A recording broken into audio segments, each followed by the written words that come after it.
Žan je osmošolec, ki je rad na vrtu Centra za izobraževanje, rehabilitacijo in usposabljanje Vipava, v katerem bivajo ali se šolajo otroci s posebnimi potrebami. Na dvorišču so namreč 3 domače živali, za katere skrbi. Ulka, Taka in Pepa. In katera je najbolj pridna? Taka. Zakaj? Največ poje. Žan jih hrani, jim daje vodo, zna jih nežno pobožati. A zdaj lahko 6? Ja.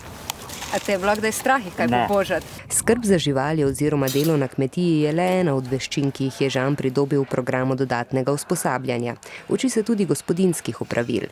Klavdija pa se uči opravljati pisarniška dela. Spretna je z računalnikom, na katerem oblikuje voščilnice. Pri fotografiranju pa ji pomaga po meri narejen nosilec za tablico. Takole je med snemanjem poskrbela, da imam fotografijo za Instagram tudi jaz.